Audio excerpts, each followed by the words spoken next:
कालबैशाखी विद्यालय गृहर छात उड़िला प्रशासन को बारंबार जणाइले किसी सफल मिलुनी। आम पुओ झील समस्या घेर में पाठ पढ़ा आसुंच। प्रशासन जदि नूतन गृह निर्माण न करती तेबे चलित निर्वाचन में भोट वर्जन करने को बाध्य हेबु बोली ग्रामवासी चेतावनी देइछन्ति। एभली एक घटना घटी नवरंगपुर जिला पापड़ाहांडी ब्लॉक तुम्बरला पंचायत गोबरला ग्राम विद्यालय अच्छी हेले नथिबा सहित समान छात्र छात्री बहुत अवहेलित भाव में पाठ पढ़ती। प्रशासन निकट में बारंबार गुहारी कले भी कहीं शुणुनथुबा कहिसंती ग्रामवासी। जदि ग्रामर विद्यालय रे प्रशासन जदि नूतन गृह निर्माण न करती तेबे चलित निर्वाचन में भोट वर्जन करने को ग्रामवासी समस्ते चेतावनी देइछन्ति। निर्वाचन आसिले नेता आसंती केवल प्रतिश्रुति देथांती किंतु सेही प्रतिश्रुति रे ही रही जाइथाए। अनेक नेता पुणी प्रशासन निकट रे बारंबार अवगत कले मध्य कौनसी प्रकार सुफल मिले नाही। तेणु एही गोबरला ग्रामर जनसाधारण भोट वर्जन करने को निष्पत्ति नेछन्ति। गोबरला सुकांत नाग गोबरला जेलसी स्कूल विषय रे आमे ग्रामवासी एकत्रित एठार अच्छु।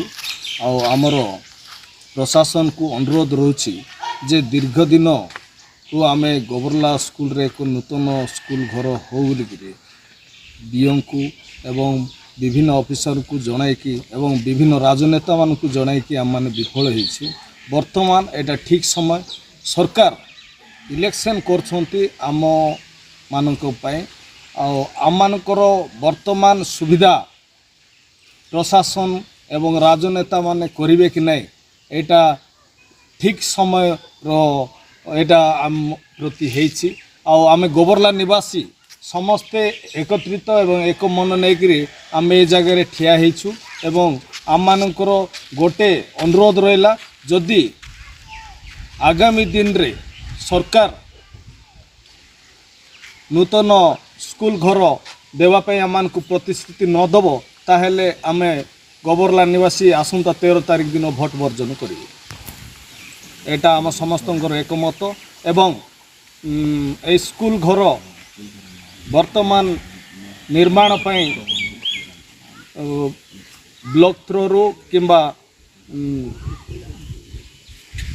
पंचायत तरफ किसी आर्थिक देकर ये भोट चलाई दे बोले एटा आम पई आगामी दिन रे आमर शिक्षक एवं छात्र छात्री मानक पई बहुत असुविधा एवं एटा रास्ता कोड़े अच्छी बहुत असुविधार विषय रहिबो। तेणुक आग को जदि कौन सी काल बैशाखी बा कौन सी क्षति हुए ताहले एप्रति किए दायी समिति सभ्या बैजंती जानी आम गोबरला प्राथमिक स्कूल वर्षा जोगु तार टीन पड़ जा पवन जोगु तो सेटा रिपेयरिंग कले भी एवं ना तो आमको आम ग्राम नूतन विद्यालय आवश्यकता रही।